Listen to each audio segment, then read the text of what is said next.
இன்றைய தலைப்பு and overview of confession and recovery in criminal trial.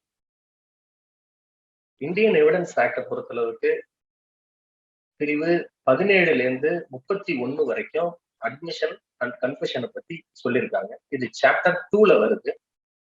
Chapter 2ல section 17 to 31 பொறுத்தளவுக்கு section 24லேருந்து 30 வரைக்கும் இருக்கிறதுல இன்னைக்கு நம்ம பார்க்க போறோம்.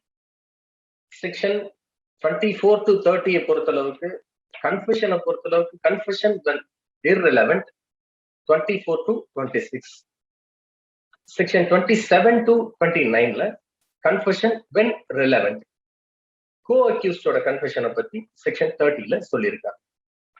இப்போ கன்ஃபெஷன் அப்படின்னு சொல்றது பொழுது கன்ஃபெஷன் அப்படின்னா ஒருவர் தானாக முன்வந்து வற்புறுத்தலோ தூண்டுதலோ அச்சமோ இன்றி ஒரு விவரத்தையோ ஒரு செய்தியையோ ஏதோ செய்யப்பட்ட ஒரு நிகழ்ந்த ஒரு செயல் பொறுத்து சொல்லக்கூடிய விவரங்களை வந்து கன்ஃபெஷன் அப்படின்னு சொல்லலாம்.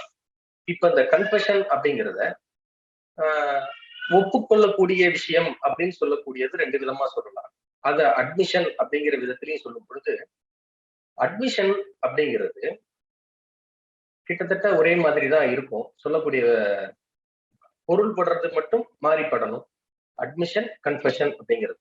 அட்மிஷன் அப்படிங்கிறது மேட்டர் ஆஃப் ட்ரையல், அதாவது வழக்கு விசாரணையின் நேரத்தில் செய்யக்கூடியது அட்மிஷன். கன்ஃபெஷன் இன்வெஸ்டிகேஷன் டைம்ல இருக்கக்கூடியது.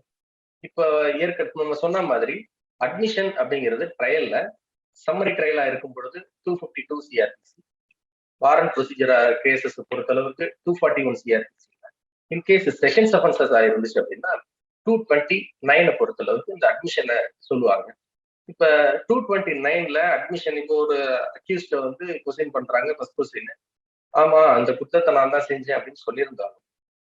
அவரை பொறுத்தளவுக்கு முழுமையான வழக்கு விசாரணை முடிந்த பிறகு அவரை பொறுத்தளவுக்கு இருக்கக்கூடிய சாட்சியங்கள் அடிப்படையில அவருக்கு தீர்ப்பு அப்படிங்கிறது வழங்கப்படணும் அப்படிங்கிறது தான். அடுத்தது இந்த கன்ஃபெஷன் அப்படிங்கிறது ஒப்புதல் வாக்குமூலம், அதாவது ஒப்புதல் குற்ற ஒப்புகை அப்படின்னு சொன்னாலும் ஒப்புகை இல்லாத ஒரு வாக்குமூலமாக ஒப்புகை செய்யறது அப்படிங்கிறத பத்தி சொல்லலாம். இப்ப அந்த கன்ஃபெஷன் எப்படி இருக்கணும் அப்படின்னா பை ஓரலா இருக்கலாம், பை ரிட்டனா கூட இருக்கலாம். கன்ஃபெஷனை பொறுத்தளவுக்கு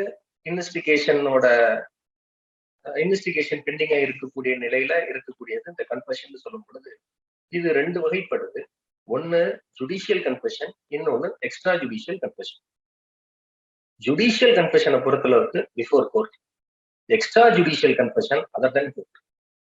ஜுடிஷியல் கன்ஃபெஷனை பொறுத்தளவுக்கு சொல்லுவாங்க inside court during investigation place outside court, but the extra judicial confession that was recorded on outside court during trial place inside the court அப்படின்னு சொல்லுவாங்க. இப்போ இந்த கன்ஃபெஷனை பொறுத்தளவுக்கு பாக்குறதுக்கு பொழுது கன்ஃபெஷன் எக்ஸ்ட்ரா ஜுடிஷியல் கன்ஃபெஷன் அப்படின்னு ரெண்டு வகைப்படும் பொழுது judicial confession extra judicial confession இது ரெண்டுத்திற்கும் இருக்கக்கூடிய வேறுபாடை 4 விதமா பிரிச்சு சொல்றாங்க. அந்த 4 வகைகள் என்னென்ன அப்படின்னு சொல்லணும்னா அதுல அவங்க சொல்லியிருக்கிறது judicial confession are those which are made to be judicial magistrate under the section 164 CRPC or before the court during the committal proceedings or during trial அப்படிங்கிறது ஒரு வகை. ஆனா இந்த எக்ஸ்ட்ரா ஜுடிஷியல் கன்ஃபெஷனை பொறுத்தளவுக்கு extra judicial confession those which are made to a person other than those authorized by law to take a confession. It may be made to any person or to the police during the investigation of an offense அப்படின்னு சொல்றாங்க. அடுத்தது judicial கன்ஃபெஷனை பொறுத்தளவுக்கு to prove the judicial confession to the person to whom judicial confession is made need to be called as a witness, but the extrajudicial confession are proved by calling the person as witness before whom the extrajudicial confession is made. And judicial confession can be relied a proof of guilt against the accused person if appears to the court to be voluntarily and true. But the extrajudicial confession alone cannot be relied. It needs to support other than the supporting witnesses. And the conviction may be based on judicial confession.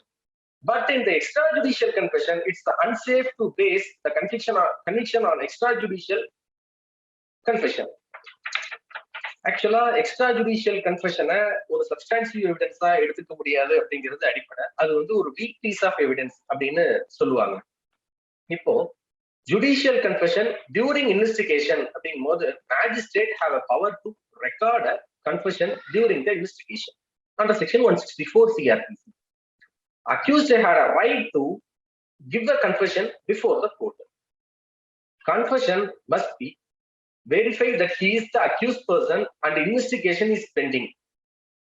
Court ஒருத்தருக்கும் தாமாக தன்னிச்சையாக எந்த ஒரு வற்புறுத்தல் தூண்டுதல் இன்றி குற்றோப்புகை செய்து கொள்கிறார் அப்படின்னா அவருக்கு முழுமையான அதிகாரம் இருக்கு, அவருக்கு முழுமையான உரிமை இருக்கு அப்படின்னு சொல்லலாம். இப்போ அந்த ஜுடிஷியல் கன்ஃபெஷனை பொறுத்தளவுக்கு ஒரு ஜுடிஷியல் மேஜிஸ்ட்ரேட் கோர்ட்ல ஒருவர் வந்து குற்றோப்புகை செய்து கொள்கிறதுக்கு தயாராக வருகிறார் அப்படின்னா ஜுடிஷியல் மேஜிஸ்ட்ரேட் என்ன பண்ணுவாங்க அப்படின்னா முதல்ல அவங்களுக்கு 164 குற்றவியல் நடைமுறை சட்டத்தின்படி அவர்களுக்கு முழுமையான அதிகாரம் இருக்கு. அந்த 164வது பிரிவின் கீழ் ஒருவரை ஸ்டேட்மெண்ட் ரெக்கார்ட் பண்றாங்க அப்படின்னா 164ல 2 விதம் இருக்கு. விட்னஸுக்கும் ரெக்கார்ட் பண்ணலாம், அக்யூஸ்டுக்கும் அவங்களோட கன்ஃபெஷன், விட்னஸ் பொறுத்தளவுக்கு ஸ்டேட்மெண்ட், இவங்களை பொறுத்தளவு கன்ஃபெஷன் ஸ்டேட்மெண்ட், இதை ரெக்கார்ட் பண்ணிக்கலாம். அக்யூஸ்டுக்கு முழுமையான உரிமை இருக்கு அப்படின்னாலும் நீதிமன்றம் என்ன பண்ணணும் அப்படின்னா இவர் தான் அந்த இப்பதான் அதாவது இன்வெஸ்டிகேஷன் ஏதாவது பெண்டிங்கா இருக்கக்கூடிய ஒரு வழக்கில் அவர் எதிரியாக இருக்கிறாரா இல்ல அவர் குற்றம் சுமத்தப்படக்கூடிய நபராக இருக்கிறாரா அப்படிங்கிறத முதல்ல உறுதி செய்து கொள்ளணும். உறுதி செஞ்சுக்கிட்டு அதன் அடிப்படையில அவங்கள்ட்ட கன்ஃபெஷனை ரெக்கார்ட் பண்ணலாம். நீதிபதி அதாவது ஜுடிஷியல் மேஜிஸ்ட்ரேட் திருப்தி அடைந்த பிறகு கன்ஃபெஷனை ரெக்கார்ட் பண்ணலாம். ஆனால் இந்த கன்ஃபெஷனை ரெக்கார்ட் பண்ணும் பொழுது 164 சப் கிளாஸ் 4ல சொல்லியிருக்கிற மாதிரி அந்த எதிரியால் குற்றோப்புகை செய்து கொள்ளப்படுகிறது அப்படிங்கும் பொழுது அதற்காக எதிர்காலத்தில் அவருக்கு எதிராக அது பயன்படுத்தப்படும் அப்படிங்கிற விவரத்தை தெளிவாக நீதிபதி சொல்ல வேண்டிய கடமைப்பட்ட நபர். அவங்க டைம் கூட கொடுக்கலாம், இன்னைக்கு நீங்க சொல்றதுனால சொல்லலாம், இல்ல இதற்குரிய உங்களுக்கு எதிராக இது வந்து அமையும் எதிர்காலத்துல, அதனால நீங்க இதை யோசிச்சுட்டு அதனால உங்களுக்கு அவகாசம் கொடுத்து அதன் பின்னர் கூட நீங்க இந்த கன்ஃபெஷனை வந்து கன்ஃபெஸ் பண்ணலாம் இந்த கோர்ட்ல அப்படின்னு சொல்வதற்கு கண்டிப்பா வந்து நீதிபதி அந்த குற்ற ஒப்புகை செய்யக்கூடிய அந்த நபர்கிட்ட சொல்லணும் அப்படின்னு சொல்றாங்க. இப்போ குற்றம் அதாவது ஒரு எதிரியாக இருக்கிற ஒரு அக்யூஸ்ட் ஒருத்தர் கன்ஃபெஸ் பண்றார் அப்படிங்கிறது அவருக்கு ரைட் இருக்கு.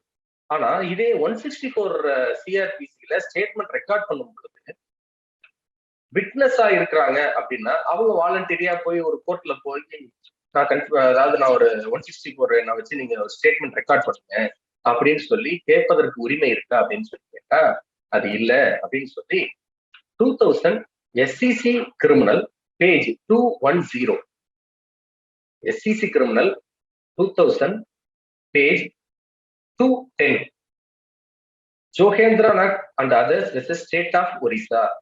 இந்த வழக்கை என்ன சொல்லியிருக்காங்க, recording of statements. Our magistrate is not empowered under the provision to record the statement on request of any person unsponsored by investigation agency அப்படின்னு சொல்றாங்க. அப்படின்னா இன்வெஸ்டிகேஷன் ஏஜென்சி ஆபீசரோட ரெக்வசிஷன் இல்லாம ஒரு விட்னஸோடைய ஸ்டேட்மெண்ட்டை ரெக்கார்ட் பண்ணுவதற்கு முடியாது அப்படின்னு சொல்றாங்க. இப்போ கன்ஃபெஷன் அப்படிங்கிறத பொறுத்தளவுக்கு நம்ம பார்த்துட்டு இருக்கும் பொழுது செக்ஷன் 24ல இருந்து 26 வரைக்கும் நம்ம சொன்னோம் அப்படிங்கும் பொழுது 24ல என்ன சொல்றாங்க அப்படின்னா confession accused by inducement, threat or promise when irrelevant in criminal proceeding அப்படின்னு சொல்றாங்க. அடுத்தது பிரிவு 25 செக்ஷன் 25ல confession to police officer not to be proved, அதாவது காவல் துறை நபர்களிடம் கொடுக்கக்கூடிய ஒப்புகை அதை பத்தி சொல்றாங்க. பிரிவு 26ல என்ன சொல்றாங்க அப்படின்னா போலீஸ் கஸ்டடியில இருக்கும் பொழுது அவர்களால் கொடுக்கக்கூடிய அந்த ஸ்டேட்மெண்ட்டை பத்தி சொல்றாங்க. இப்போ போலீஸ் அப்படிங்கிறது கன்ஃபெஷனை பொறுத்தளவுக்கு போலீஸ் கொடுக்குறாங்க அப்படின்னா இப்போ என்னென்ன காரணங்களால் அந்த கன்ஃபெஷனை வந்து முழுமையா ஏத்துக்க முடியாது அப்படின்னு சொல்றதுக்கு காரணம் சொல்லலாம் அப்படின்னா, ஏதாவது ஒரு த்ரெட் இருக்கலாம், இல்ல அவர்கள் மீது பயம் கொண்டிருக்கலாம், வேற ஏதோ ஒரு வகையில் அவர் அச்சுறுத்தப்பட்டிருக்கலாம் அப்படிங்கிற மாதிரியான ஒரு சூழல் அமையும் அப்படிங்கிற காரணத்தினால்தான் இந்த போலீஸ்ட கொடுக்கக்கூடிய இந்த கன்ஃபெஷனை பொறுத்தளவுக்கு ஒரு எவிடன்சரி வேல்யூவோ இல்ல அது வந்து சட்டத்தினால் ஏற்கக்கூடிய ஒரு நிலையில இல்லை அப்படின்னு சொல்லலாம். ஆனா இந்த போலீஸ் அப்படிங்கிறது தவிர அதர் தென் ஆபீசர்ஸ் அப்படின்னு சொல்லும் பொழுது சாதாரணமா இப்போ ஒரு என்டிபிஎஸ் கேஸா இருக்கு. என்டிபிஎஸ் கேஸை பொறுத்தளவுக்கு இருக்கு அப்படின்னா அதுல இருக்கிறவங்க போலீஸா இருப்பாங்களா அப்படின்னு கேட்டா இல்ல அவங்க ஒரு ஆபீசரா பார்க்கணும் அப்படிங்கிறாங்க. அப்புறம் கஸ்டம்ஸ் ஆக்ட்ல இல்ல கஸ்டம்ஸ் ஆபீசர் அவங்களை பொறுத்தளவுக்கு இருக்காங்களா அப்படின்னு கேட்டா அவங்க போலீஸ் அப்படிங்கிற பதத்துல வரமாட்டாங்க. அப்புறம் ஃபாரஸ்ட் டிபார்ட்மெண்ட் இருக்கு, அதுல இருக்கிற ஒரு ஆபீசர் இருக்காங்க, அவங்கள்ட்ட அக்யூஸ்ட் ஸ்டேட்மெண்ட் ரெக்கார்ட் பண்றாங்க அப்படின்னா அதெல்லாம் ஸ்டேட்மெண்டா ரெக்கார்ட் பண்றதா தான் பொருள்படும் அப்படின்னு சொல்றாங்க. அடுத்தது செக்ஷன் 27. செக்ஷன் 27ல என்ன சொல்றாங்க அப்படின்னா how much of information received from the accused may be proved அப்படிங்கிறாங்க. இப்போ ஒரு ஒரு விவரம் சொல்றாங்க, ஒரு விவரம் தெரிந்த பிறகு அதன் அடிப்படையில் ஒரு கன்ஃபெஷனே இருக்கு அப்படின்னா அந்த கன்ஃபெஷன் மூலமாக புதிதாக அதாவது சொல்லுவாங்க ரெக்கவரி அப்படிங்கிறதுக்கு முன்னாடி டிஸ்கவரின்னு ஒண்ணு எடுத்துக்கலாம். ரெக்கவரி வேற, டிஸ்கவரி வேற. இப்போ ஒரு புதிய ஒரு பொருள் இல்ல ஒரு புதிய செயல் இல்ல ஒரு நிகழ்வு இல்ல புதிய ஒரு விஷயம் ஒண்ணு வருது அப்படின்னா அந்த புதிதாக அக்யூஸ்டுக்கு மட்டுமே தெரிந்த கன்சீல் பண்ணி இருக்கக்கூடிய ஏதோ ஒரு வகையில இருக்கக்கூடிய ஒரு ப்ராப்பர்ட்டி இல்ல ஏதோ ஒரு திங் அதை பொறுத்தளவுக்கு எடுத்து வெளிக்கொண்டு வருது அப்படிங்கறத பொறுத்தளவுக்கு தான் பிரிவு 27ல சொல்லியிருக்காங்க. பிரிவு 27 பொறுத்தளவுக்கு ரொம்ப அட்மிசபிள் ஏரியா அப்படிங்கிறது ரொம்ப அதிகபட்சம் பாத்தீங்கன்னா ஒரு கன்ஃபெஷன் அப்படிங்கிறது ஒண்ணு ஸ்டார்ட் பண்ணணும் அப்படின்னு எழுத ஆரம்பிக்கிறாங்க அப்படின்னா என்ன தேதி என்ன நேரம் எந்த இடத்துல அவர் வாலண்டரியா அந்த ஒரு கன்ஃபெஷனை ஒண்ணு கொடுக்குறாரு அப்படிங்கிறத சொல்லிட்டு அதுல நிறைய விவரங்கள் இருக்கும். நான் இந்த இடத்துல பிறந்தேன், நான் வசிக்கக்கூடிய இடம் இது, அவரை பற்றிய தொழில், அவர் குடும்ப விவரங்கள், நான் இங்க போனேன், இந்த ஒரு குற்றத்தை செய்தேன், இந்த குற்றம் செய்ததன் காரணமா நான் இதெல்லாம் நடந்தது அப்படின்னு சொல்லிட்டு ஒரு 3-4 பக்கத்துக்கு இல்ல அது வழக்குக்கு இருந்தார போல எத்தனை பக்கங்களுக்கு வருதோ அந்த வழக்கு முடிச்சதுக்கு பிறகு கடைசியா என்னை அழைத்து சென்றால் இல்ல என்னை கூட்டி சென்றால் அந்த சம்பவ செயலில் பயன்படுத்திய இல்ல சம்பவத்தில் ஈடுபட்ட பொழுது பயன்படுத்திய இல்ல அந்த சம்பவத்தில் இருந்து எடுத்த ஏதோ ஒரு அந்த ஒரு பொருளை நான் தங்களுக்கு எடுத்து ஆஜர் செய்கிறேன், அடையாளம் காட்டுகிறேன் அப்படின்னு அவங்க சொல்லணும். அப்படி இருக்கும் பொழுது அந்த கன்ஃபெஷன்ல அந்த 27 ரெக்கவரியை பொறுத்தளவுக்கு அந்த அட்மிசபிள் ஏரியாவை பொறுத்தளவுக்கு அதை மட்டும்தான் மார்க் பண்ண முடியும். என்டையர் கன்ஃபெஷனை மார்க் பண்றதுக்கு முடியாது. இன்கேஸ் அப்படி அந்த கன்ஃபெஷனை பொறுத்தளவுக்கு மார்க் பண்ணக்கூடிய ஏரியால என்னென்னலாம் இருக்கணும் அப்படின்னு சொல்லி பார்த்தா எந்த இடம் அப்படிங்கிறது இருக்கணும், அந்த இடத்துல இருந்து என்னத்தை எடுத்து அவங்க ஆஜர் செய்யறாங்க அப்படிங்கிறத சொல்லணும். ஆனா அந்த விவரங்கள் சொல்லும் பொழுது சம்பவ செயல் தொடர்பாக அதன் காரணமாக இருந்துச்சு அப்படிங்கிற விவரங்கள் அதுல இருக்கக்கூடாது அப்படிங்கிறத சொல்றாங்க. அதே மாதிரி அதற்காக பயன்படுத்திய அந்த பொருள் இது அப்படிங்கிறத பொறுத்தளவுக்கும் வருதுதான் அந்த 27ல வரும். அந்த 27 அப்படிங்கிறது தான் ரொம்ப சின்ன ஏரியா. ஆனா அந்த 27 ரெக்கவரி அப்படிங்கிறது ரொம்ப முக்கியம். இது 24, 25, 26 இது எதுவுமே சட்டத்தின்படி ஏற்றுக்கொள்ளக்கூடிய ஒரு பிரிவுகள்ல அடங்காது அப்படின்னு தான் சொல்லணும். 27 மட்டும்தான் சட்டத்தின்பால் ஏற்றுக்கொள்ளக்கூடிய ஒரு பிரிவு அப்படின்னு சொல்லலாம். அடுத்தது பிரிவு 28 confession made after removal of impression caused or inducement. Section 29 confession otherwise relevant not become irrelevant because of promise or secrecy etc. Section 30 considering of proof of confession affecting a person make it and other jointly under the trial for the same offense. இப்போ இதை வச்சு பார்த்திருக்கோம். இப்போ confession அப்படின்னா என்ன அப்படின்னு சொல்லி பார்க்கணும் அப்படின்னா கன்ஃபெஷன் அப்படின்னு சொல்லி இருக்கிறது முதல்ல வாலண்டரியா இருக்கணும் அப்படின்னு சொல்லியிருக்காங்க. இப்ப கன்ஃபெஷன் அப்படிங்கிறத பொறுத்தளவுக்கு இன்னைய வரைக்கும் நீதித்துறையில எல்லாராலும் கொண்டாடி கொண்டிருக்கக்கூடிய ஒரு தீர்ப்பு அப்படின்னு சொல்லணும் அப்படின்னா 1939 ஏஐஆர் ப்ரிவியூ கவுன்சில் ஜட்மெண்ட் அது 47 1939 ஏஆர் டிசி பேஜ் 47 பக்கல நாராயண சுவாமி விசஸ் எம்பரர். இது ரொம்ப ஒரு முக்கியமான ஒரு வழக்கு. இந்த வழக்குல கன்ஃபெஷனை பத்தியும் சொல்லியிருப்பாங்க. 32 ஆஃப் எவிடன்ஸ் ஆக்ட்ல சொல்லியிருக்கிற அந்த டைம் டிக்ளரேஷனை பொறுத்தளவுக்கும் எப்படி இருக்குங்கிறத சொல்லியிருப்பாங்க. இந்த வழக்கை பொறுத்தளவுக்கு பார்க்கணும் அப்படின்னா மார்ச் 23 1937 தேதி 1937 ஆண்டு மார்ச் 23 தேதி அன்னைக்கு puri railway station, Bengal Nagpur railway ஸ்டேஷன்ல 3rd கிளாஸ் கம்பார்ட்மெண்ட்ல மதிய நேரத்துல ஒரு அன்கிளைம்டு பாடி ஒரு ட்ரங்க் பெட்டியில 7 பகுதிகளாக ஒரு ஆண் பிரேதம் வெட்டப்பட்டு கிடக்கிறது அப்படின்னு சொல்லிட்டு ஒரு இன்ஃபர்மேஷன் வருது. இத வச்சுதான் ஆரம்பிக்குது, வழக்கே ஆரம்பிக்கிறது. எப்ப அப்படின்னா 23/3/1937 அன்னைய தேதி மதிய நேரத்துல இப்படி ஒரு அன்கிளைம்டு பாடி அந்த ரயில்வே ஸ்டேஷன்ல இருக்கு அப்படின்னு சொல்லிட்டு போய் பாக்குறாங்க. வழக்கு தொடங்கக்கூடிய இடம் அந்த இடத்துல தான் ஆரம்பிக்கும். அப்படி ஆரம்பிக்கும் போது என்ன, அந்த வழக்கை பொறுத்தளவுக்கு யார் அந்த அன்கிளைம்டு பாடி, அவர் யாருன்னே கண்டுபிடிக்க முடியல. தெரியாத ஒரு நபர், எப்படித்தான் அவரை கண்டுபிடிக்கிறது, இவர் எந்த வகையில. ஆனா அவருடைய இறப்பு அப்படிங்கிறது கண்டிப்பாக கொலை செய்யப்பட்ட அடிப்படையில தான் இருக்கும் அப்படிங்கிறத மட்டும் உறுதி செய்யறாங்க. ஏன்னா 7 துண்டுகளாக உடல் வெட்டப்பட்டிருக்கிறது. ஆனால் அது நிச்சயமாக கொலை செய்யப்பட்ட ஒரு பிரேதம் அப்படிங்கிறத மட்டும் உறுதிப்படுத்திடுறாங்க. அப்படி இருக்கும் பொழுது இவர் யார் அப்படிங்கிறத பொறுத்தளவு பார்த்துக்கிட்டே வராங்க. ஒரு ஏப்ரல் மாதம் முதல் வாரத்துல வந்து டிசீஸ்டோட ஒய்ஃப் வந்து என்னுடைய கணவர் வந்து கொஞ்சம் வெளியில போயிருந்தார், அவர் காணவில்லை அப்படின்னு சொல்லிட்டு மிஸ்ஸிங் கம்ப்ளைண்டா ஒண்ணு ஃபர்ஸ்ட் ஃபைல் பண்றாங்க. அதை பொறுத்தளவுக்கு அங்கேருந்து இன்வெஸ்டிகேஷன் கொஞ்சமா ஸ்டார்ட் பண்ணிக்கிட்டே வந்துட்டு இருக்காங்க.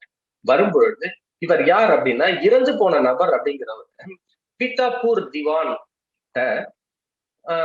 இறந்து போன நாளில இருந்து சுமார் ஒரு 15 ஆண்டுகளுக்கு, ஒரு 15 வருஷத்துக்கு முன்னாடி பணியாற்றி கொண்டிருந்த ஒரு பியூன் அவர். இந்த பீதாப்பூர் திவானுடைய மகளும் இவரும் நன்கு பழகிய ஒரு நபர்கள், நண்பர்கள் பழகி இருக்கிற ஒரு நபர்கள். அவங்க சிறிது காலம் கழிச்சு அவர் அந்த இடத்துல இருந்து சுமார் 250 மைல் தள்ளி இருக்கக்கூடிய பெஹராம்பூர் அப்படிங்கிற வேற ஒரு ஊருக்கு வந்துடுறார். இவருக்கு ஃபேமிலி எல்லாம் இந்த ஊர்ல தான் இருக்காங்க. அதுக்கப்புறமும் சிறிது காலம் கழிச்சு என்ன செய்யறாங்க, இந்த 2 நபர்களுக்கும், அதாவது அக்யூஸ்டுக்கும் இந்த டிசீஸ்டுக்கும் ஒரு கடித பரிமாற்றங்கள் தொடர்ந்து இருந்துகிட்டே இருந்தது. அந்த கடித பரிமாற்றங்கள் வந்து பலவிதமான கடித பரிமாற்றங்கள் அதுல நடைபெற்றது. அதுல அந்த டிசீஸ்டுக்க இந்த திவானுடைய மகள் என்ன செய்யறாங்க, 3000 ரூபாய் வந்து கடன் வாங்கியிருக்காங்க. ஆண்டுக்கு 18% வட்டி தந்துடுறேன் அப்படின்னு சொல்லிட்டு அதுக்காக நோட்டு, நிறைய லெட்டர் கரஸ்பாண்டன்ஸ் இதெல்லாம் நிறைய இருந்துட்டே இருந்தது. பாக்குறாங்க. பார்த்த பொழுது வந்து இவங்க ஒரு தேதி சொல்றாங்க, மார்ச் மாதம் 20ஆம் தேதி அன்னைக்கு வந்து நீங்க வந்து அந்த பணத்தை வாங்கிட்டு போங்க அப்படின்னு சொல்லிட்டு ஒரு தபால் ஒண்ணு, அதாவது கடிதம் அனுப்புறாங்க. அந்த கடிதம் எனக்கு அனுப்பப்பட்டிருக்கிறது. அந்த கடிதத்தின் வாயிலாகத்தான் முதலாக அந்த இன்வெஸ்டிகேஷன் ஸ்டார்ட் பண்றாங்க. அதாவது டிசீஸ்டோட ஒய்ஃப் வந்து அந்த கடிதம், அதை தவிர மேலும் பல கடிதங்கள் 2 பேருக்கும் இருக்கக்கூடிய கடித பரிமாற்றங்களை பொறுத்தளவு கொண்டு வந்து கொடுக்குறாங்க. இப்போ இதை எப்படி கன்ஃபெஷனா எடுத்துக்க முடியும் அப்படிங்கிறத பார்க்கணும் அப்படின்னா அதற்கு முன்னாடி என்ன இருக்கும், கடைசியில ஒரு தபால் ஒன்று அனுப்பியிருப்பாங்க. அந்த தபால்ல என்ன செஞ்சிருப்பாங்க, அந்த அக்யூஸ்டோட கையெழுத்து இருக்காது. அக்யூஸ்டோட கையெழுத்து இல்லை அப்படிங்கும் பொழுது அது ஒரு எதிர்வாதமா கொண்டு பார்க்கும் பொழுது, இல்ல இதுக்கு முன்பாக இருக்கக்கூடிய கடித பரிமாற்றங்களை தொடர்புபடுத்தி பார்க்கும் பொழுது இந்த கையெழுத்து கண்டிப்பா இருக்கணுங்கிறதுக்கான அவசியம் இல்லை அப்படிங்கிற அந்த ஒரு வாதத்தையும் நிராகரிச்சு ப்ரிவியூ கவுன்சில் என்ன பண்ணியிருப்பாங்க, பலவிதமான கடித பரிமாற்றங்கள் இருக்கிறது. இந்த கடித பரிமாற்றங்களின் அடிப்படையில வந்து இந்த நபரை இந்த இடத்துக்கு நீங்க தான் வர வச்சிருக்கீங்க. 20ஆம் தேதி அன்னைக்கு மார்ச் மாதம் புறப்பட்டு போனவர் 21ஆம் தேதி அங்க போய் ரீச் ஆயிடுறாரு. ரீச் ஆனதுக்கு அப்புறம் 23ஆம் தேதி அன்னைக்கு தான் ரயில்வே ஸ்டேஷன்ல 3rd கிளாஸ் கம்பார்ட்மெண்ட்ல அந்த ஒரு ட்ரங்க் பெட்டியில 7 துண்டுகளாக பிரிக்கப்பட்டிருக்கக்கூடிய அந்த உடலை பார்க்கிறாங்க. பார்த்த பொழுது ரொம்ப ஈஸியா அவங்க சர்க்கம்ஸ்டான்ஷியல் எவிடன்ஸ் முழுமையா இது சூழ்நிலை சாட்சியங்களை பற்றி மட்டுமே இருக்கக்கூடிய ஒரு வழக்கு. இதோட செயின் லிங்க் அப்படியே பண்ணி கொஞ்சமா உங்களோட இன்வெஸ்டிகேஷன்ல போய் பார்த்து இந்த பக்கல நாராயணசாமி அப்படிங்கிறவர் அந்த அந்த திவானுடைய மருமகன் அவரு. இவங்களுடைய அதாவது அக்யூஸ்டோட ஹஸ்பண்ட் இவரு. இவங்க என்ன செஞ்சிருக்காங்க, இவங்க தான் இவரை வர வச்சு 3000 ரூபாய் பணத்தை வாங்கின காசை திருப்பி கொடுத்துறேன்னு சொல்லிட்டு இவங்களை கொலை செஞ்சுட்டாங்க அப்படிங்கிறது அது ஒரு வழக்கு.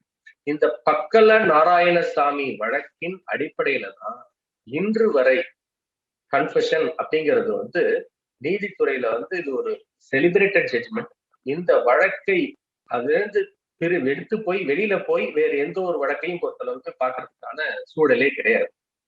இப்போ இந்த கன்ஃபெஷனை பொறுத்தளவுக்கு ஒரே ஒரு விஷயம், கன்ஃபெஷன்ல சொல்லியிருக்கக்கூடிய விஷயம் அந்த எதிரிக்கு எதிராக அமைந்திடக்கூடாது அப்படிங்கிறது போலீஸ்ல சொன்ன கன்ஃபெஷன் பொறுத்தளவுக்கு அவருக்கு எதிராக பயன்படுத்திடக்கூடாது அப்படிங்கிறது அடிப்படை. ஆனா எந்த ஒரே ஒரு விஷயம் 27ல சொல்லியிருக்கக்கூடிய அந்த அட்மிசபிள் ஏரியாவா என்ன அப்படின்னா அந்த ரெக்கவரியை பொறுத்தளவுக்கு இருக்கிறது மட்டும் ஏற்கக்கூடிய ஒன்று. மற்ற எதுவுமே அந்த அக்யூஸ்டால சொல்லப்பட்ட அந்த கன்ஃபெஷன் போலீஸ்ட சொன்ன கன்ஃபெஷன் 24ல இருந்து 26 வரைக்கும் ஏற்கக்கூடிய ஒன்று அல்ல. அடுத்தது இந்த பக்கல நாராயணசாமி கேஸ் அப்படிங்கறத பத்தி நம்ம பார்த்தோம். அடுத்தது இன்னொரு ஒரு செலிபிரேட்டட் ஜட்ஜ்மெண்ட் என்ன அப்படின்னா 1966 Madras law journal criminal page 134 அக்னோ நாஷர் வெர்சஸ் ஸ்டேட் ஆஃப் பீகார். இந்த வழக்குல என்ன சொல்றாங்க, confession statement containing other details about the motive, preparation, opportunity, etc. of the crime. Every admission of the incriminating facts is the part of the confession அப்படிங்கிறதையும் இந்த வழக்குல சொல்லியிருக்காங்க. இன்னும் என்ன சொல்றாங்க அப்படின்னா அந்த கேஸ்ல 27 அப்படிங்கிறதையும் பொறுத்து சேர்த்தே தான் வரும். The confession includes not only the admission of the offense but all other admission of the incriminating facts related to the offense contained in the confession statement. No part of the confession statement is receivable in evidence except the extent ban of section 25 is lifted by section 27. இந்த வழக்குல சொல்லியிருக்காங்க. அடுத்தது 164 statement பொறுத்தளவுக்கு அக்யூஸ்டுக்கு சொல்லிட்டோம். அடுத்தது witness பொறுத்தளவுக்கு எப்படி இருக்கணும் அப்படிங்கறத ஏற்கனவே நம்ம பார்த்துட்டோம். 2000 SEC கிரிமினல் பேஜ் 210ல ரிப்போர்ட் ஆன அந்த கேஸ்ல எப்படி ஃபாலோ பண்ணணும் அப்படிங்கறத பொறுத்தளவு சொல்லியிருக்காங்க அப்படிங்கறத நம்ம பார்த்தோம். இப்போ இந்த confession judicial confession extra judicial confession சொல்லியிருக்கும் பொழுது இந்த ஜுடிஷியல் கன்ஃபெஷன் யார்கிட்ட கொடுக்க முடியும் அப்படின்னா ஒரு ஜுடிஷியல் மேஜிஸ்ட்ரேட் கொடுக்கக்கூடிய கன்ஃபெஷன் ஜுடிஷியல் கன்ஃபெஷன் சொல்லலாம். இன்கேஸ் ஒரு எக்ஸிகியூட்டிவ் மேஜிஸ்ட்ரேட் ஒரு ஜுடிஷியல் கன்ஃபெஷன் கொடுக்கலாமா, அதை ரெக்கார்ட் பண்ணலாமா, அதனுடைய எவிடென்சரி வேல்யூ என்ன, அது அட்மிசபிலிட்டியா அப்படின்னு சொல்லி பார்க்கணும் அப்படின்னா அதை பத்தி சொன்ன வழக்கு தான் 2000 SEC criminal page 1275. 2000 SEC criminal page 1275. The Assistant Collector of Central Exercise Rajahmundry versus Duncan agro industries limited and others அப்படிங்கிற வழக்குல ஒரு executive magistrate judicial confession record பண்றதுக்கு முடியாது அப்படின்னு சொன்ன வழக்கு. அடுத்தது கோ அக்யூஸ்டோட கன்ஃபெஷனை பொறுத்தளவுக்கு பிரிவு 30ல சொல்லியிருக்கு அப்படின்னு சொல்லி நம்ம பார்த்தோம். கோ அக்யூஸ்டோட கன்ஃபெஷன் எப்படி இருக்கணும் அப்படிங்கறத பொறுத்தும் அந்த கன்ஃபெஷன்ல இருக்கக்கூடிய எவிடென்சரி வேல்யூ என்ன அப்படிங்கறத பார்த்தா அதுக்கு இருக்கக்கூடிய அடுத்த ஒரு செலிபிரேட்டட் ஜட்ஜ்மெண்ட் அப்படின்னா என்ன அப்படின்னா 1964 AIR page 1184.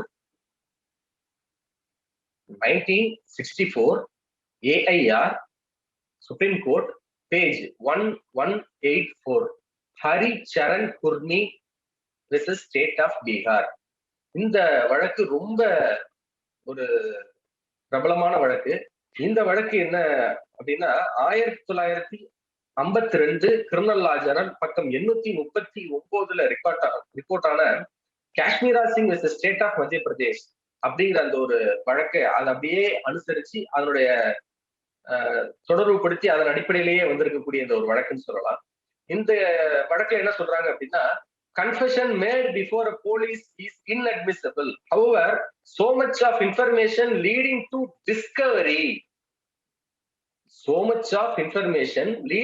discovery of the fact is admissible, but should not be stage managed. It must be voluntarily. It should not be secured to obtain in the police custody or under duress. It will lack of credence, not it cannot relied on அப்படின்னு சொல்லியிருக்கிறாங்க இந்த ஹரிச்சரன் குர்மி வழக்குல. அடுத்தது இதே மாதிரி confession அப்படின்னா ஒருத்தரை compel பண்ணி வாங்கக்கூடாது அப்படின்னு சொன்ன வழக்கு 11 நீதிபதிகள் அடங்கிய இந்திய உச்ச நீதிமன்றத்தில் 11 நீதிபதிகள் அடங்கிய ஒரு நீதிமன்ற அமர்வுல வழங்கப்பட்ட தீர்ப்பு 1961 2 criminal law journal page 856. 1961 criminal law journal பக்கம் 856. The state of Bombay versus Kathikalu case அப்படிங்கிறது சொல்லுவாங்க இந்த வழக்கு. இந்த வழக்கு ரொம்ப பிரபலமான ஒரு வழக்கு. இந்த வழக்குல என்ன சொல்லியிருப்பாங்க அப்படின்னா, mere the question of an accused person by a police officer resulting is voluntary statement which may ultimately turn out to be incriminatory is not compulsion அப்படின்னு சொல்லியிருப்பாங்க. இதே மாதிரி அடுத்த ஒரு வழக்க சொல்லணும் அப்படின்னா 1956 கிரிமினல் லா ஜர்னல் பக்கம் 421. 1956 கிரிமினல் லா ஜர்னல் பேஜ் 421. இந்த வழக்கு அஹேரராஜா கர்ம வெர்சஸ் ஸ்டேட் ஆஃப் சௌராஷ்டிரா. இந்த வழக்குல என்ன சொல்லியிருப்பாங்க, செக்ஷன் 24ல பத்தி என்னென்னலாம் இருக்கும் அப்படிங்கிறத சொல்லிட்டு அடுத்தது டிஸ்கவரி அதோட அட்மிசபிலிட்டி எப்படி இருக்கும் அப்படிங்கிறத பத்தி சொல்லியிருப்பாங்க. இதுல pre-consideration of reliance, a confession cannot be used against the accused unless it is voluntarily. ஏற்கனவே அதுல சொல்லியிருக்கிற மாதிரிதான் நிச்சயாக தான் சொல்லணும், அவர் கட்டாயப்படுத்தி விடக்கூடாது அப்படிங்கறது சொன்ன மாதிரியே தான் 1956 கிரிமினல் லா ஜர்னல் பேஜ் 421ல ரிப்போர்ட் ஆயிருக்கிறது கேஸ்ல என்ன சொல்றாங்க, அடுத்து admissibility. The police already aware where the article is discovered where hidden. Discovery of such articles can be accused not be admissible in evidence. இதுல ரெண்டுத்தையுமே சொல்லியிருப்பாங்க, கன்ஃபெஷனை பத்தியும் சொல்லியிருப்பாங்க. ஏற்கனவே ஒரு மறைத்து வைக்கக்கூடிய, அதாவது மறைச்சு வச்சிருக்கணும், அது அந்த அக்யூஸ்டுக்கு மட்டுமே தெரிஞ்சிருக்கணும் அப்படிங்கிறது ஒரு சூத்திரம்னு ஒண்ணு சொல்லுவாங்க. அதையும் மீறி இருக்கக்கூடிய நிலையில பிரிவு 24 பொறுத்தளவுக்கு அது ஹிட் பண்ணுது அப்படின்னு சொன்ன கேஸ் இது. அடுத்தது இதே மாதிரி இன்னொரு முக்கியமான வழக்கு 1965 மெட்ராஸ் லா ஜர்னல் கிரிமினல் பக்கம் 417. 1965 Madras law journal criminal page 417. Shyamala Mohanlal versus state of Gujarat. Shyamala Mohanlal versus state of Gujarat. இது ஒரு ஃபுல் பெஞ்ச் ஜட்ஜ்மெண்ட். இதுல இன்கிரிமெண்டிங் எவிடன்ஸ் எப்படி இருக்கணும், அது அக்யூஸ்டுக்கு அகெயின்ஸ்டா இருந்துடக்கூடாது அப்படிங்கறத பொறுத்து சொல்லியிருப்பாங்க. இந்த வழக்குல என்னன்னா, ஒரு 91 CRPCல இப்ப டாக்குமெண்ட்ஸ் கால்ஃபார் பண்ணி கேட்கிறாங்க அப்படின்னா பர் பர்சன் அப்படின்னு சொல்லிதான் கேட்பாங்க.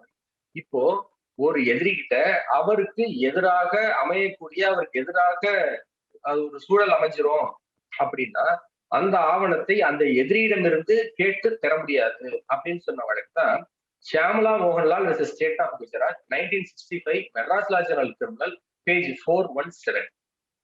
அடுத்தது யூட்டிலிட்டி ஆஃப் கன்ஃபெஷன். இதை பொறுத்தளவுக்கு சொல்லி இருக்கிறது என்ன வழக்கு அப்படின்னா 2009 volume 3 SEC criminal page 572. 2009 3 SEC criminal page 572. Chhatra Singh and another versus state of Haryana. இந்த கேஸ்ல என்ன சொல்றாங்க, a free and voluntarily confession is deserving of the highest credit because it is presumed to follow from the highest sense of guilt அப்படின்னு இந்த வழக்குல சொல்றாங்க. இப்போ கன்ஃபெஷனை பொறுத்தளவுக்கு வந்துகிட்டே இருக்கும் பொழுது இதனுடைய எவிடன்சரி வேல்யூ எப்படி இருக்கணும் அப்படின்னு சொல்லி பார்த்தா, கன்ஃபெஷன் அப்படின்னா ஜுடிஷியல் கன்ஃபெஷன் ஒருத்தர் போய் கொடுக்குறார் அப்படின்னா தன்னிச்சையா இருக்கணும், வாலண்டரியிலா இருக்கணும். அந்த கன்ஃபெஷன் அவருக்கு எதிராக அமைஞ்சிரும் அப்படிங்கறத அந்த கன்ஃபெஷனை ரெக்கார்ட் பண்ணக்கூடிய அந்த நீதித்துறை நடுவர் அந்த நபருக்கு சொல்லி அந்த விளக்கம் தெரிந்த பின்னர் அவரால் கொடுக்கக்கூடிய அந்த ஒரு கன்ஃபெஷன் எதிர்காலத்தில் வழக்கு விசாரணையின் போது அது தனக்கு எதிராக சூழல் இருக்கும் அப்படிங்கிறது மட்டும்தான் அடிப்படை. ஆனா இந்த எக்ஸ்ட்ரா ஜுடிஷியல் கன்ஃபெஷனை பொறுத்தளவுக்கு ரொம்ப வீக் பீஸ் ஆஃப் எவிடன்ஸ்ன்னு சொல்லிட்டோம். அது எவிடன்சரி வேல்யூ பொறுத்தளவுக்கு அது ரெக்கவரியை பேஸ் பண்ணி வழக்குல சொல்லி இருக்கக்கூடிய விட்னஸ் உடைய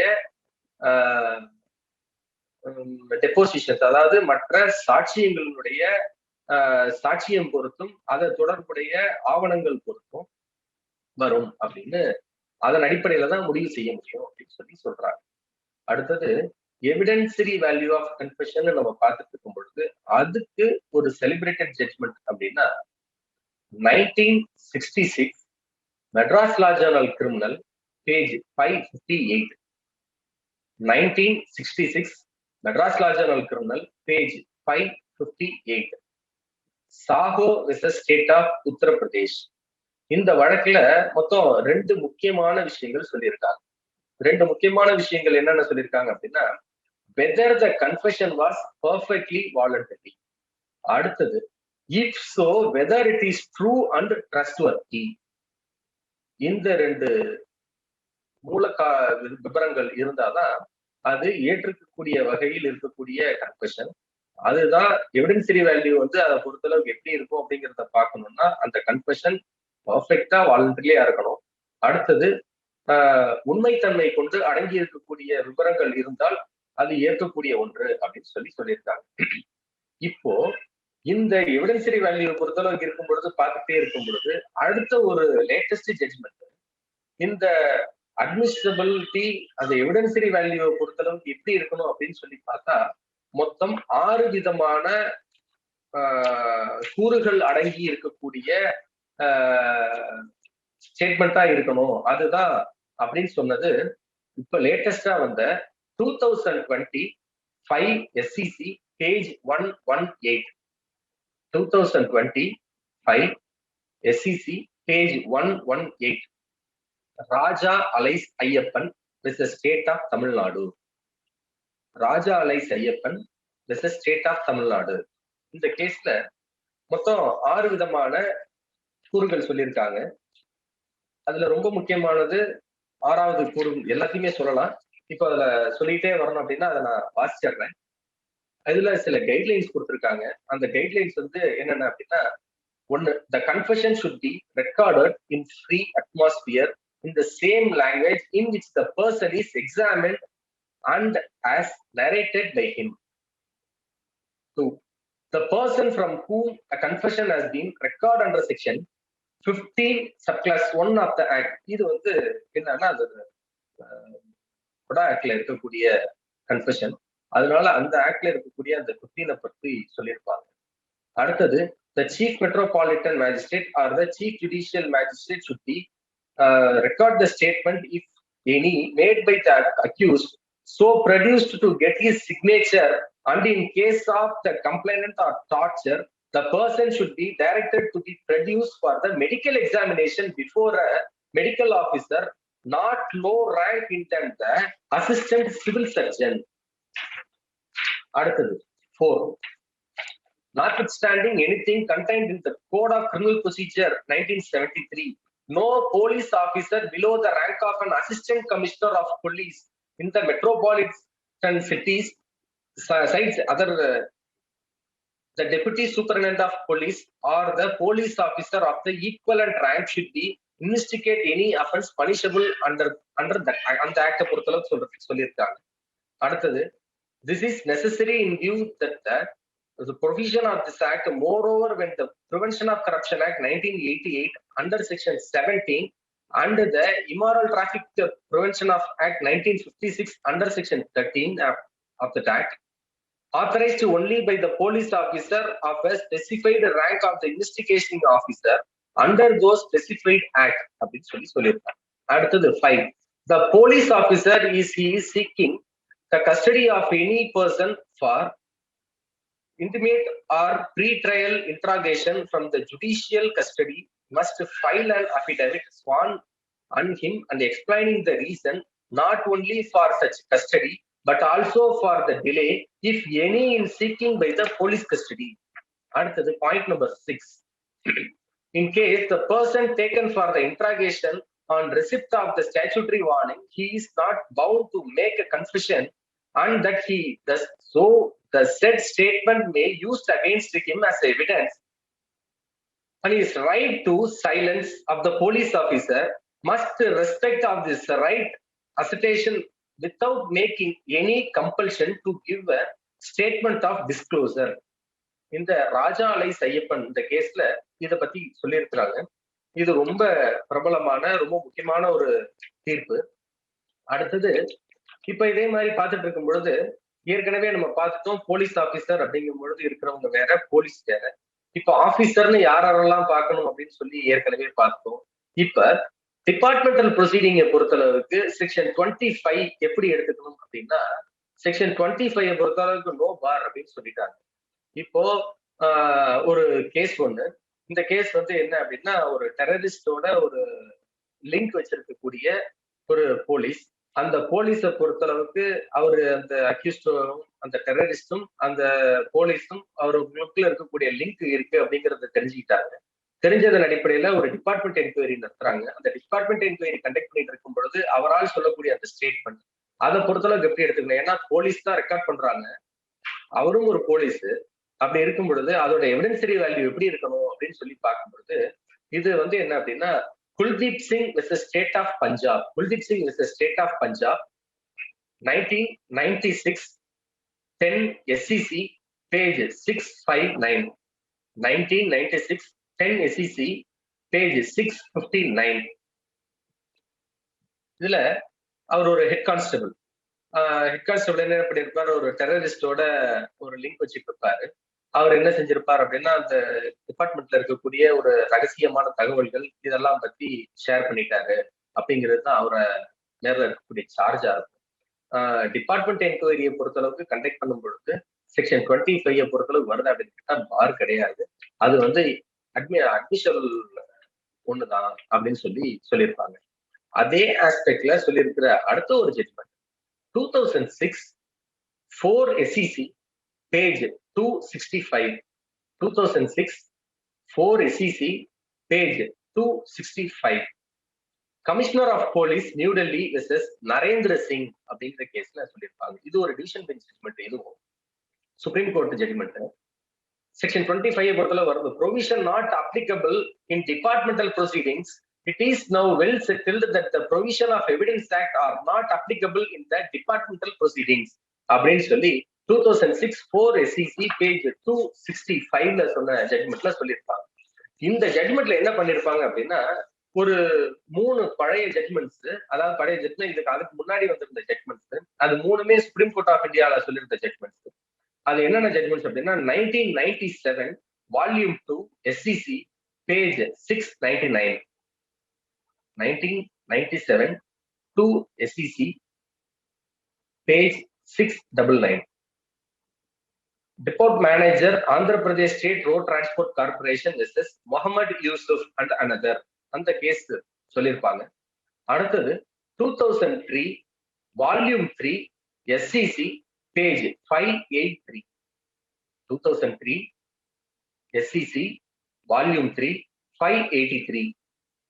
Lalit Gopi versus Canara bank and another. இந்த வழக்கம். அடுத்தது 1996 volume 10 SEC page 371. 1996 volume 10 SEC பக்கம் 371. Rajarathinam versus state of Tamil Nadu and another. இந்த 3 கேஸையும் அந்த commissioner of police new Delhi versus Narendra Singh 2006 4 SEC page 265ல ரிப்போர்ட் ஆன இந்த ஜட்மெண்ட் எல்லாம் வந்து சைட் பண்ணி அதுல என்ன சொல்லியிருப்பாங்க அப்படின்னா, ரொம்ப அழகா, so far as the evidentiary value of the said confession is concerned, we may notice that the section 25 of the Evidence Act and the section 162 of the Criminal Procedure Code provides for an embargo on the regard admissibility of a confession in a criminal trial. The said provision has no application in the departmental proceedings.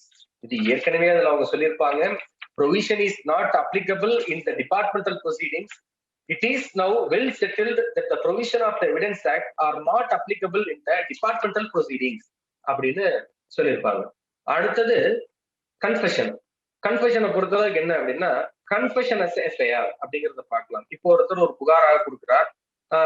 ஒரு புகாராக கொடுத்திருக்கும் போது ஏதோ ஒரு வகையில ஒரு நபர் வேற ஒரு நபரை தாக்கி விட்டார், இல்ல அதன் காரணமா ஏதோ ஒரு கொலை விட்டார், இல்ல ஏதோ ஒரு விபத்து ஏற்பட்டு என்ன ஒரு வகையில் ஒரு இன்ஃபர்மேஷனை ஒருத்தர் கொடுக்கிறார் அப்படின்னா, அந்த இன்ஃபர்மேஷனை பேஸ் பண்ணி ரெக்கார்ட் பண்ணக்கூடிய அந்த 154 CRPC சொல்லிருக்கக்கூடிய அந்த எஃப்ஐஆர் ரெக்கார்ட் பண்ணும்போது, ரெஜிஸ்டர் பண்ணும்போது இது கன்ஃபெஷனா எப்படி அதை எடுத்துக்க முடியுமா இல்லையா, இல்ல அது எந்த வகையில இருக்கும் அப்படிங்கறத பொறுத்தளவுக்கு பார்த்தா 1965 Madras law journal criminal page 93.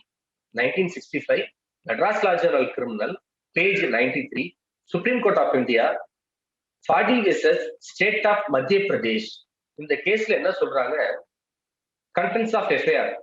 The person lodging a FIR for murder or accused of the offense. The admission of the facts stated in the FIR are admissible in evidence. Against the accused, the report is admission by the accused of certain facts which have been bearing on the question to be determining by the court. ரொம்ப அழகா சொல்லியிருக்காங்க. Confession as a FIR அப்படிங்கறத பொறுத்தளவுக்கு சொல்லியிருக்கிறது தான் 1965 Madras law journal criminal page 93 இதுல சொல்லியிருக்கிற judgement.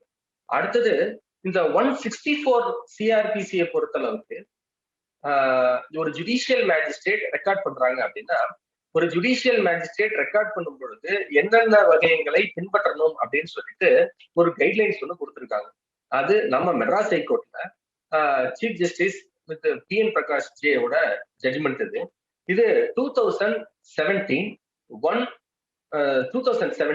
2 law weekly criminal page 345. 2017 2 law weekly criminal page 345. Murugasamy versus state. Murugasamy versus state, author of judgment justice PN Prakash J. இதுல என்ன சொல்லியிருப்பாங்க, 164 சிஆர்பிசியை பொறுத்தளவுக்கு அக்யூஸ்டுக்கு ஒரு கன்ஃபெஷனை ரெக்கார்ட் பண்ணணும் அப்படின்னா அந்த கன்ஃபெஷனை பொறுத்தளவுக்கு என்னென்ன விவரங்கள் அடங்கி இருக்கணும் அப்படிங்கிறத சொல்லியிருக்காங்க. இந்த வழக்குல மொத்தம் 4 முக்கியமான ஒரு விஷயங்களை சொல்லியிருப்பாங்க. 164 ஸ்டேட்மெண்ட் அக்யூஸ்டுக்கு, 164 statement for witnesses or victims இவங்களுக்காக. அடுத்தது test identification period, time declaration record பண்றது. ஒரு ஜுடிஷியல் மேஜிஸ்ட்ரேட் என்னென்ன வகைகளை பின்பற்றணும் அப்படிங்கிறத பொறுத்தளவுக்கு சொன்ன ஒரு அற்புதமான ஜட்ஜ்மெண்ட். இது கைட்லைன்ஸ் கொடுத்திருக்காங்க. இந்த 164 ரெக்கார்ட் பண்றதை பொறுத்தளவுக்கு 2017 2 law weekly criminal page 345 Murugasamy versus state. இந்த ஜட்ஜ்மெண்ட் என்ன சொல்றாங்க அப்படின்னா, ஒரு ஜுடிஷியல் மேஜிஸ்ட்ரேட் அவங்கள்ட்ட வந்து ஒரு கன்ஃபெஷன் ரெக்கார்ட் பண்ணணும் அப்படின்னா அதுக்கு முன்னாடி ஒரு CMM ஆர் CJM இவங்களுக்கு ரெக்வஸ்டேஷனோட அந்த விட்னஸோட ரெக்கார்ட் பண்ண விட்னஸ் ஸ்டேட்மெண்ட் ரெக்கார்ட் பண்றதுக்கு போகணும். அதுக்கு வந்து ஒரு போலீஸ் ஆஃபீஸர் அதை வந்து ஸ்பான்சர் பண்ணணும், அதான் ரெக்வஸ்ட் கொடுக்கணும், அதை பேஸ் பண்ணி தான் அதை ரெக்கார்ட் பண்ணணும் அப்படிங்கிறதெல்லாம் ஏற்கனவே பார்த்துட்டோம். இப்ப இந்த 164 ரெக்கார்ட் பண்ணதுக்கு பிறகு அது என்னென்ன நடைமுறைகளை அவங்க பின்பற்றணும் அப்படிங்கிறத பார்த்தோம் அப்படின்னா, முதல்ல அவங்க வாலண்டரியா கொடுக்குறாங்களா அப்படிங்கிறத முதல்ல உறுதிப்படுத்திக்கணும். அதற்கு 164+4ல சொல்லியிருக்கக்கூடிய வகையங்களை அவங்களுக்கு சொல்லணும், அதை அவங்களுக்கு விளக்கிடணும். அதன் பிறகு அந்த ரெக்கார்ட் பண்ணி இருக்கக்கூடிய அந்த ஸ்டேட்மெண்ட் என்ன பண்ணணும், 2 காப்பி எடுக்கணும், 2த்தையும் சர்டிஃபைட் பண்ண காப்பி ஆகணும். ஒரு காப்பி என்ன பண்ணணும், அந்த ஜுடிஷியல் மேஜிஸ்ட்ரேட் அந்த கன்சர்ன் கோர்ட்டுக்கு அனுப்பி வைக்கணும், அந்த ஜூரிஸ்டிக்ஷன் கோர்ட்டுக்கு அதை அவங்க அனுப்பி வைக்கணும். அடுத்தது இன்னொன்னு ஃப்ரீ ஆஃப் காஸ்ட்ல அந்த இன்வெஸ்டிகேஷன் ஏஜென்சிக்கு அவங்க ஒண்ணு கொடுக்கணும். மற்றொரு காப்பியை வந்து அவங்களோட சேஃப் கஸ்டடியில அந்த ஜுடிஷியல் மேஜிஸ்ட்ரேட் வச்சுக்கணும். இப்ப அந்த கன்சர்ன்ட் ஜுடிஷியல் மேஜிஸ்ட்ரேட் வந்து என்ன செய்யணும், அந்த ஜூரிஸ்டிக்ஷன் கோர்ட்டுக்கு எப்படி அனுப்பணும் அப்படின்னா, ஒரு சேஃபா அந்த ஃபேக்ட் அதை கவர் பண்ணி ஒரு ஸ்பெஷல் மெசஞ்சர் மூலமாகவோ அல்லது ஒரு அக்னாலஜ்மெண்ட் ரெஜிஸ்டர் போஸ்ட்லயோ அதை அவங்க அனுப்பி வைக்கணும் அப்படிங்கிறத அந்த 164 ஸ்டேட்மெண்ட் ரெக்கார்ட் பண்றது தொடர்பா முருகசாமி இஸ் த ஸ்டேட் அப்படிங்கிற வழக்குல சொல்லியிருக்காங்க. 2017 4 லா வீக்லி கிரிமினல் பேஜ் 345. அடுத்தது extra judicial confession. Extra judicial confession அப்படிங்கிறது ஒரு வீக் பீஸ் ஆஃப் எவிடன்ஸ் அப்படிங்கிறத ஏற்கனவே பார்த்தோம். இந்த எக்ஸ்ட்ரா ஜுடிஷியல் கன்ஃபெஷன் கோர்ட்டை தவிர கோர்ட்டை விட்டு வெளியில போய் வேறு யாராவது ஒரு நபர்கள்ட்ட கொடுக்கக்கூடிய எந்த ஒரு கன்ஃபெஷன் ஸ்டேட்மெண்ட் அது எதா இருந்தாலும் அது எக்ஸ்ட்ரா ஜுடிஷியல் கன்ஃபெஷன் தான் பார்க்க முடியும். இந்த எக்ஸ்ட்ரா ஜுடிஷியல் கன்ஃபெஷனை பொறுத்தளவுக்கு லேட்டஸ்டா வந்த ஒரு judgment 2019 10 SEC page 437. 2019 10 SEC page 437. Aishwarya Lal Yadav and another is the state of Chhattisgarh. இந்த வழக்குல சொல்லியிருக்காங்க, இது வந்து ஒரு ஃபுல் பெஞ்ச் ஜட்ஜ்மெண்ட். இது ஃபுல் பெஞ்ச் ஜட்ஜ்மெண்ட். இந்த ஜட்ஜ்மெண்ட்ல இது ஒரு வீக் பீஸ் ஆஃப் எவிடன்ஸ் தான் அப்படிங்கிறத பொறுத்த அளவுக்கு சொல்லியிருக்கிற இந்த ஜட்ஜ்மெண்ட்டை பொறுத்தளவுக்கு பார்க்கணும் அப்படின்னா, அதே மாதிரி இந்த எக்ஸ்ட்ரா ஜுடிஷியல் கன்ஃபெஷனை பொறுத்தளவுக்கு இதுக்கு முன்பாக இருந்த ஒரு ஜட்ஜ்மெண்ட் என்ன அப்படின்னா, கொஞ்சம் முன்னாடி 2012/3 SEC கிரிமினல் பக்கம் 146ல ரிப்போர்ட் ஆன judgment, Sahadevan and another is state of Tamil Nadu. இது டிவிஷன் பெஞ்ச் ஜட்ஜ்மெண்ட். இந்த ஜட்ஜ்மெண்ட் என்ன சொல்றாங்க, extra judicial confession is a weak piece of evidence. However, if it is credible, it can form basis for conviction. Recovery evidence cannot be relied upon the absence of any corroborative evidence. இப்ப நம்ம ஏற்கனவே நம்ம சொன்ன மாதிரி ஒரு extra judicial confession ஒரு week piece of evidence தான் அப்படின்னு சொன்னாலும் அது அதனுடைய ரெக்கவரி, இன்னொன்னு பார்க்கணும் அப்படின்னா சாட்சி விசாரணைக்கு பிறகு சாட்சியங்கள் அதனுடைய அப்ரிசியேஷன் எப்படி இருக்குங்கிறத பேஸ் பண்ணி தான் அந்த எக்ஸ்ட்ரா ஜுடிஷியல் கன்ஃபெஷனோட வேல்யூ அப்படிங்கிறதே தெரிய வரும். ஆனா அது ஒரு வீக் பீஸ் ஆஃப் எவிடன்ஸ் தான் அப்படிங்கிறதுல வந்து எந்த ஒரு மாற்றமும் இல்லை. இதுக்கப்புறமும் இந்த எக்ஸ்ட்ரா ஜுடிஷியல் கன்ஃபெஷனை பொறுத்தளவுக்கு இன்னும் லேட்டஸ்டா வந்திருக்கிற ஜட்ஜ்மெண்ட் என்ன அப்படின்னா 2021 law weekly criminal page 594, 2020 volume 1 law weekly criminal page 594, Sakkarai Alice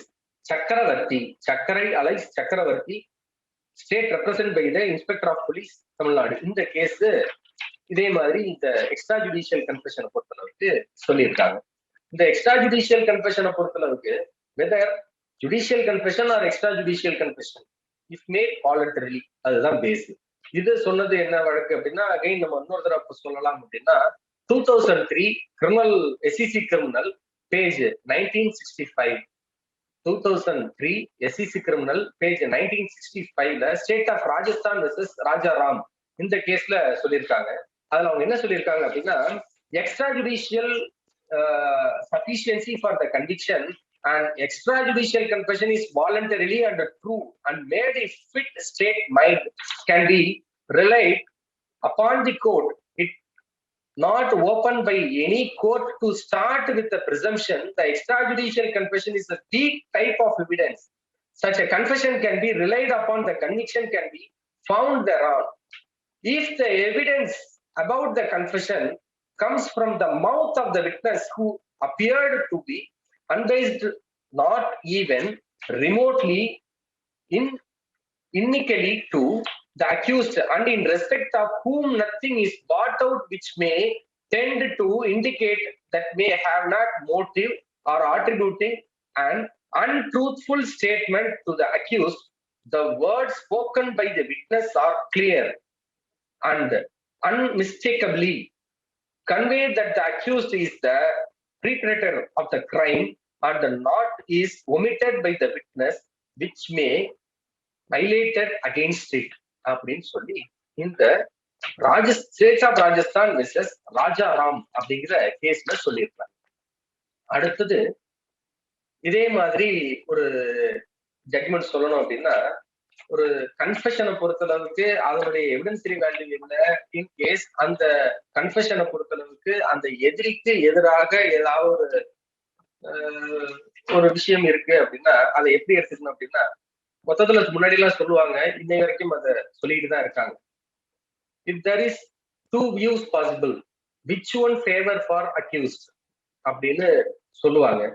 இப்போ இது சம்பந்தமாவே தான் ஒரு வழக்கு ஏதோ சொல்றேன். முதல்ல மொட்டை தேவர் கேஸ் அப்படின்னு சொல்லிட்டு ஒரு ஃபேமஸான கேஸ். இந்த கேஸ்ல என்ன சொல்லியிருப்பாங்க,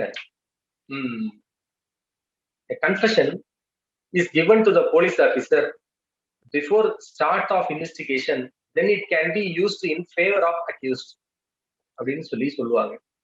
எதிரிக்கு சாதகமா இருக்கக்கூடிய, அதாவது இம்ப்ளிமெண்டிங் இருக்கக்கூடிய இது எல்லாத்தையும் தவிர்த்து எல்லாம் பண்ணணும் அப்படிங்கிறத பொறுத்தளவுக்கு சொல்லணும் அப்படின்னு சொன்னாலும், இப்போ இந்த மொட்டை தேவர் கேஸ் வந்து ஓவர் ரூல் ஆகி அதுல சொல்லி இருக்கக்கூடிய விஷயம் அப்படியே முரணா அடுத்த ஒரு தீர்ப்பு அப்படின்னு சொல்லணும் அப்படின்னா 2014 3 Madras law journal criminal page 385.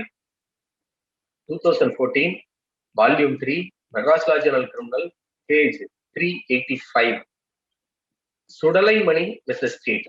இந்த வழக்குல என்ன சொல்லியிருப்பாங்க, if it is given after the commencement of the investigation, it is used even in favor of accused is barred by section 162 of code அப்படின்னு சொல்லியிருக்காங்க. அடுத்தது ஜாயிண்ட் கன்ஃபெஷனை பொறுத்தளவுக்கு ஏற்கனவே நம்ம பார்த்தோம். இப்ப ஜாயிண்ட் கன்ஃபெஷன்னா எப்படி இருக்கணும் அப்படின்னு சொல்லி பார்த்தா, இப்போ 2 அக்யூஸ்ட் இருக்காங்க.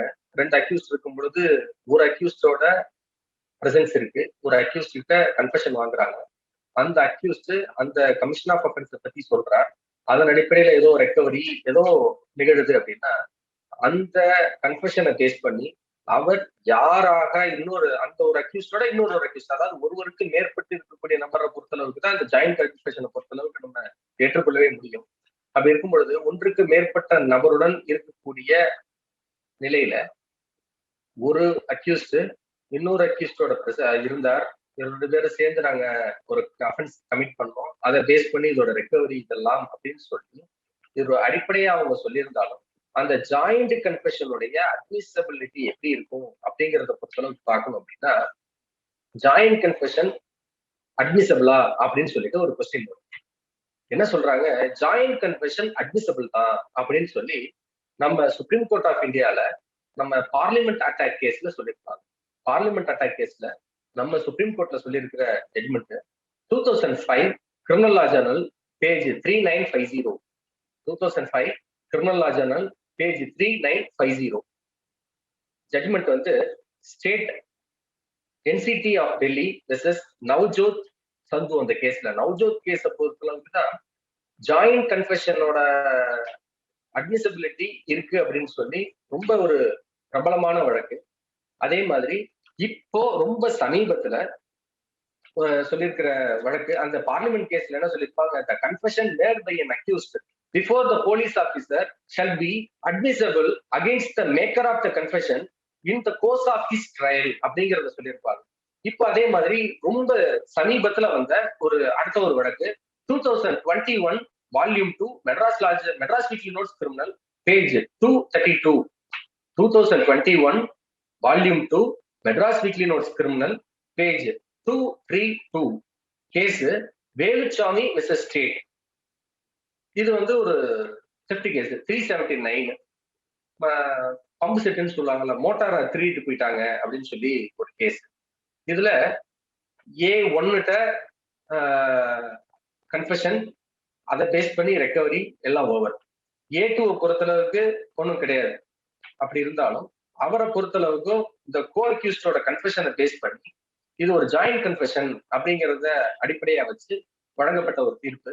இந்த வழக்குல என்ன சொல்லியிருப்பாங்க அப்படின்னா, confession statement of A1 leading to recovery of stolen goods, no confession statement record from A2, conviction of A2, permissibility of the joint disclosure அப்படின்னு சொல்லிட்டு இந்த வழக்குல சொல்லியிருக்காங்க. இப்போ நம்ம கன்ஃபெஷனை பொறுத்தளவுக்கு ஆல்மோஸ்ட் நம்ம பார்த்துட்டோம்னு நினைக்கிறேன்.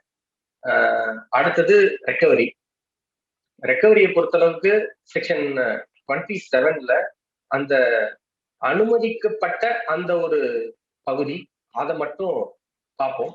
இப்ப இந்த ரெக்கவரியை பொறுத்தளவுக்கு எந்த அடிப்படையில இருக்கும் அப்படின்னா, 27 ரெக்கவரி அப்படின்னா எப்படி இருக்கணும் அப்படிங்கிறது ஒரு முக்கியமான விஷயம். மேக்சிமம் சர்க்கம்ஸ்டான்ஷியல் எவிடன்ஸ்லயோ அல்லது ஒரு சர்க்கம்ஸ்டான்ஷியல் எவிடன்ஸ்ல இல்ல ஒரு தெஃப்ட் கேசஸ்ல இது வந்து பெரிய அளவுல இந்த 27 ரெக்கவரிக்கு கிரிமினல் ட்ரையல்ல ஒரு முக்கியத்துவம் இருக்கும். இப்போ டைரக்ட் எவிடன்ஸ் இருக்கு அப்படின்னா அது டிஃபரெண்ட், அது சாட்சியங்கள் அடிப்படையில முடிவு செய்யப்படும்.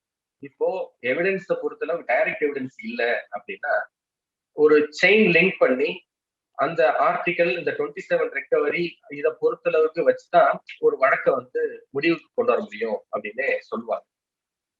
இப்போ இன்றைய நிலையில அந்த 24ல இருந்து 26 வரைக்கும் இருக்கிறத பார்த்தோம். அடுத்தது ஜாயிண்ட் கன்ஃபெஷனை பொறுத்தளவுக்கு நம்ம பார்த்திருக்கோம்.